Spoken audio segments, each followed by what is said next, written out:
Let's talk about magnetic effects of electric current, class 10, chapter 13. The first topic is magnetic field and field lines. The magnetic field means it's a physical field that describes the magnetic influence occurs. That means where the force of magnetism acts. This region is known as magnetic field. It can be created by moving electric charges, electric current, and by the magnetic materials. The magnetic field lines means these are the imaginary lines that are used to represent the magnetic fields. These have no start or end. These are only the closed loops. These are extend to infinity in both the directions. These are the lines which never cross itself. The density of the lines indicates the magnitude of the field. As the density increases, the magnetic field strength also increases. Let's do a simple experiment to find out the magnetic field lines pattern. For this, we can sprinkle some iron filings over a white paper. It will randomly spread over that white paper. If you place a bar magnet in middle of this iron filings, it will arrange it in a particular pattern. This pattern is similar to that of the magnetic field line. Magnetic field is a quantity that has both magnitude as well as the direction. Uh, it emerged from North Pole to South Pole, and inside it's emerged from South Pole to North Pole. Its strength depends upon the closeness of the magnetic field lines. As the closeness increases, the strength also increases. Strength means the attractive or repelling power of that magnet is greater. Our next topic is magnetic field due to a current carrying conductor. When an electric current passing through a metallic conductor, it will always produce a magnetic field around it. This is because the subatomic particles in the conductor, they are moving around the atomic orbital. This makes the magnetic field. Let's do a simple experiment to find out the magnetic field due to current carrying conductor. Here in this figure, battery is connected to a metallic conductor, and above this metallic conductor one compass is placed. When we switch on this battery, the current will flow through the circuit and the compass needle will deflect. And when we interchange the polarity, that's the current direction is changes, and the needle deflection will be in the opposite direction. From this experiment, we can find out that the magnetic field is produced when a current is moving through a conductor. Our next topic is magnetic field due to a current through a straight conductor. Depends on the shape of the conductor, the magnetic field pattern will change. For a straight conductor, the magnetic field pattern is concentric circle. To find out the pattern, we can do a simple experiment. Here in this diagram, one battery is connected to a straight conductor. Uh, and one variable resistance and ammeter is connected here. Variable resistance is used to change the current, and ammeter is used to measure that current. In near to this straight conductor, one whiteboard with the iron filings is used. This is used to find out the magnetic field pattern. When we switch on the battery, the current will pass through the straight conductor, and there should be a magnetic field will generate around this conductor, and the iron filings will arranged in the pattern similar to that of the magnetic field. Then we got the concentric circle as the magnetic field pattern. We already know electric current through a metallic conductor always produces a magnetic field around it. The conductor shape decides the pattern of that magnetic field. For a straight conductor, we already studied it. Its pattern is concentric circles. The magnitude of that magnetic field is depends upon the amount of current we are applying. As well as the current applied is higher, the magnetic field strength also increases. The concentric circles representing the magnetic field become larger and larger as we move away from it. The next one is right hand thumb rule. This is used to find out the direction of the magnetic field associated with a current carrying conductor. Imagine that you are holding a current carrying straight conductor in your right hand, as shown in this figure. Then the thumb points towards the direction of that current, and your fingers will wrap around the conductor in the direction of the magnetic field lines. Next one is magnetic field due to a current through a circular loop. We got the circular loop if we bend a straight wire in the form of a circle, and the magnetic field looks like this in this figure. At the edges we got the small concentric circles, and when we move from these edges to the center, the radius is increases, and the exact center we got the straight line. The circular coil having n turns, then the field produced is n times as large as the single turn produced. It is because the current in each turn has the same direction, so the field will adds up. Next one is the magnetic field due to current in a solenoid. What is a solenoid? That's a coil of many circular turns of insulated copper wire wrapped closely in a shape of cylinder. That's called as solenoid. When we consider the solenoid, the magnetic field is similar to that of a bar magnet. Um, that means one end acts like a north pole and other one is the south pole. The field lines inside the solenoid are in the form of parallel straight lines. In bar magnet also it's a parallel straight lines, and it's uniform in nature. We can magnetize a magnetic material by using the strong magnetic field produced inside a solenoid. That's when we are placing a magnetic material inside a solenoid, and then the current is flowing through the solenoid. Of course, there will be a magnetic field produced inside the solenoid, and this magnetic material we are placed, it also acts like a magnet. This type of magnet is called as electromagnets. When we stop this current flow, it will definitely lose its magnetic character. Next one is force on a current carrying conductor in a magnetic field. To find out this, we can do a simple experiment. Here in this diagram, one conductor is connected to a battery, and in the vicinity of this conductor, one magnet is placed here. When we switch on the battery, the current will flow through this conductor, and around this conductor, magnetic field will generate. This will exert a force on this magnet, and vice versa, this magnet will exert a equal and opposite force onto this conductor also. The direction of the force can be changed by two methods. When we change the direction of the current, uh, definitely the direction of the force will change, and if we interchange the polarity of the magnet, the direction will change. To find the direction of the force on a conductor, we use Fleming's left-hand rule. And let's consider the direction of current magnetic field is in perpendicular, then the force acting on it will be perpendicular to both of them. So we use the thumb, forefinger and middle finger. They are in mutually perpendicular direction as shown in this figure. Then the thumb represent the force direction, and the middle finger it's the direction of the current, and the forefinger it's the direction of magnetic field. Devices use this current carrying conductor and magnetic field include electric motor, electric generator, loudspeaker, microphone and etc. The next one is how we can use this magnetism in medicine. The principle behind it is when we touch something, our nerves carry an electric impulse to the muscles. Definitely, if there is an electric impulse is there, magnetic field will be around it. Even a weak ion current, it will travel along a nerve cell. Our body will produce a magnetic field. So it's a very weak one. Even though it's a very weak one, we can use this magnetic field to obtain the images of different body parts.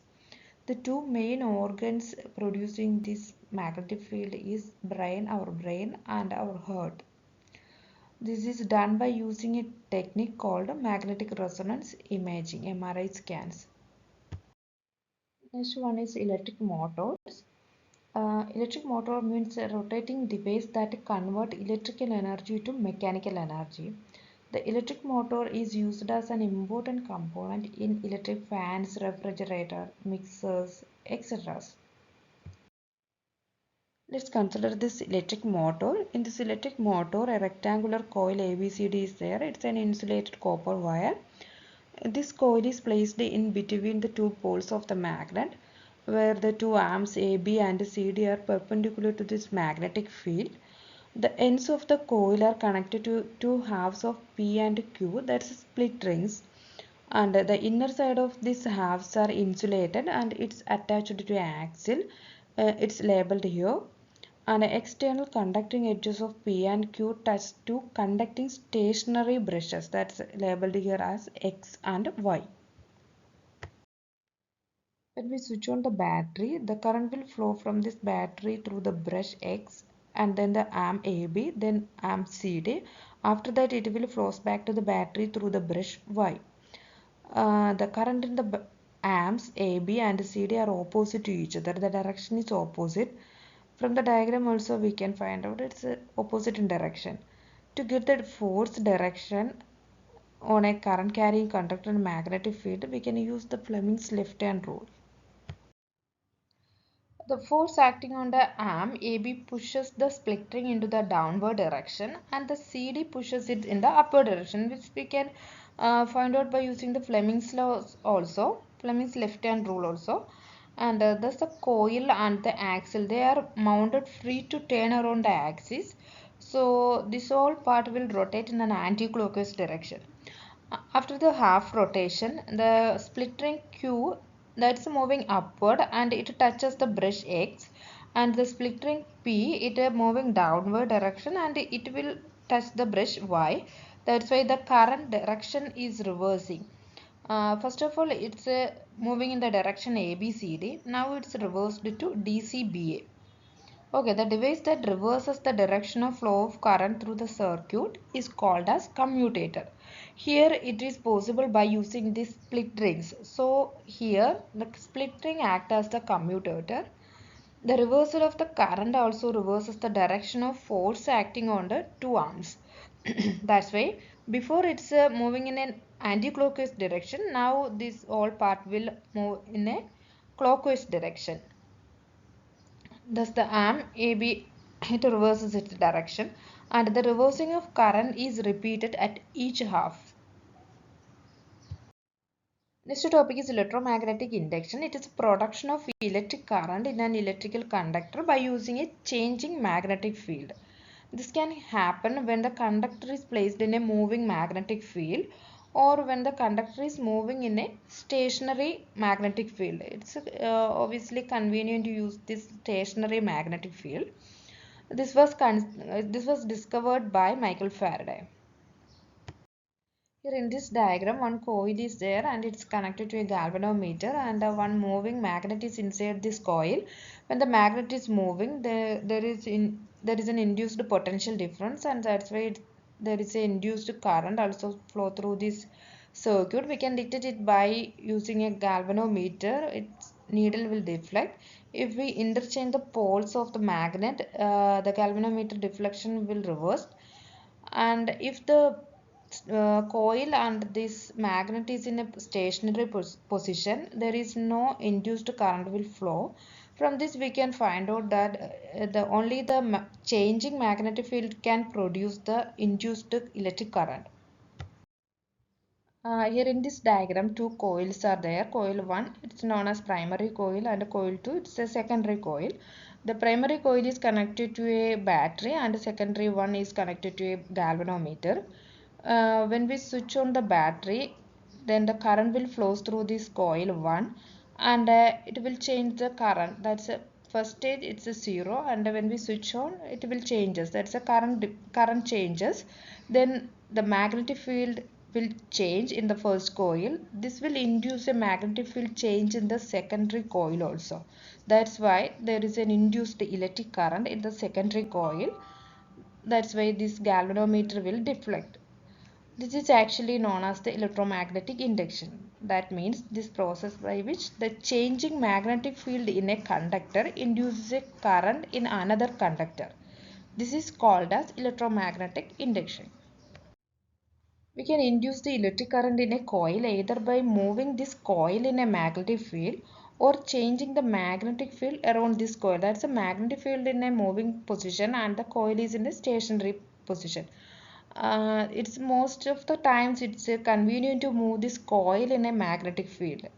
The only important thing is that we have to change this magnetic field around this coil, then we get this induced electric current. The induced electric current is highest when the direction of motion of the coil is at right angle to the magnetic field. To find the direction of the magnetic field, we can use this Fleming's right hand rule. In this figure, this is the Fleming's right hand rule. We have to stretch the thumb, forefinger and middle finger in the mutually perpendicular direction. Then the forefinger will shows the direction of magnetic field, and the thumb the direction of motion of that conductor, and the middle finger shows the direction of induced current. Next topic is electric generator. This figure shows the electric generator. It is used to produce the electricity, and generator mechanical energy is used to rotate a conductor in a magnetic field. That's why we can produce electricity. In this figure, a rotating rectangular coil ABCD is placed in between two permanent magnets.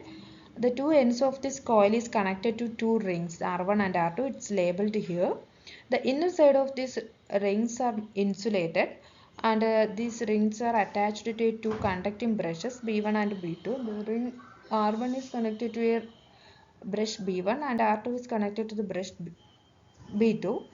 The two rings R1 and R2 are internally attached to an axle. That's why it can rotate. Axle of this electric generator is mechanically rotated from outside to rotate the coil, that's ABCD, inside the magnetic field. The outer ends of the two brushes, that's B1 and B2, is connected to a galvanometer to show the flow of current. The axle attached to the two rings, that's R1 and R2, it rotated in the direction, that's arm AB is rotated in an upward direction and the CD will rotate in a downward direction. So the whole part, that the axle and the coil will rotate in a clockwise direction. By applying the Fleming's right hand rule, the induced current are set up in the arms in the direction of AB and then the direction of CD. So we can conclude the current flow in the direction of ABCD. If there is a larger number of turns in the coil, let's say ABCD, if there is larger number of turns, the current induced will be higher. This is because when the current generated in each turn adds up to give a larger current through the coil. So the external circuit, the current will be flow from B2 to B1. After a half rotation, the arm CD stands moving up and the AB moves down. The direction of the induced current in the both the arms change. The induced current in the direction of, first of all, it's in the direction of ABCD. Now it's changed to DCBA. Then the current in the external circuit now flows from B1 to B2. Before it's a B2 to B1. Now it's changed to B1 to B2. Thus, after every half rotation, the polarity of the current in the respective arms changes. The current which changes the direction after equal intervals of time is called alternating current. The electric generators which produce AC current is known as AC generators. With this arrangement, one brush is at all times in contact with the arm moving up in the field, and while the other brush is in contact with the arm moving down. It won't change its direction. To get a direct current, that's a DC, which does not change its direction with the time, we have to use the split rings. In electric motors, we studied about the split rings. That's split ring type commutators. Then we got the DC current. Thus, a unidirectional current is produced. This generators is called as DC generators. The last topic is domestic electric current. In our homes, we receive supply of electric power through a main supply, either supported through overhead electric poles or by underground electric cables. In our country, we usually use these overhead electric poles. In this figure, we can see three wires are there, the black, red and green one. The black one is a neutral wire or negative one, and the positive wire, that's a red one, and the green one is the earth wire. The potential difference between the positive and negative wire is 220 volt. Here in this picture we can see the electricity board's fuse and electricity meter. This fuse is used to protect the appliances from the overload, and electricity meter is used to measure this electricity we are used. And after that, one distribution box and containing main switch and fuses for each circuit. For each circuit, fuses will be there to protect from the overload and like that. And usually we use two separate circuits are used, one for 15 ampere current rating for the appliances with a higher power rating, and another one is 5 ampere current rating. It's for the lower power rating appliances such as bulb, fan, etc. The earth wire is usually connected to a metal plate deep in the earth near the house. It's usually used as a safety measure, especially for those appliances which have metal body, for example, refrigerator and electric fans, etc. The metallic body is connected to an earth wire which provides a low resistance path for the current. If there is any leakage of current to the metallic body of the appliances, keeps it potential to that of the earth. That's why the user may not get a severe electric shock.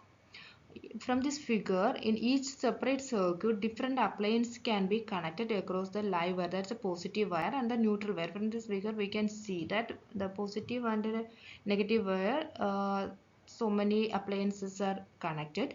For each appliances, we can connect switch for on and off that appliance, and after that the potential difference for all the appliances are equal because it's connected parallelly. A fuse in an electric circuit prevents the damage to the appliances and the circuit due to overloading. This overloading can occur when the positive and the negative wire come in contact with each other. This may happen because of the insulation of the wire gets damaged or if there is a fault in the appliances. The current in this circuit abruptly increases. This is called as short circuiting. The use of electric fuse prevents this electric circuit and the appliances from a possible damage by stopping the flow of unduly high electric current. In these fuses, we use this Joule heating and it will melt the fuse and will break the electric circuit. The overloading can occur due to accidental hike in the supply voltage and as well as it may be occur due to too many appliances are connected in a single socket.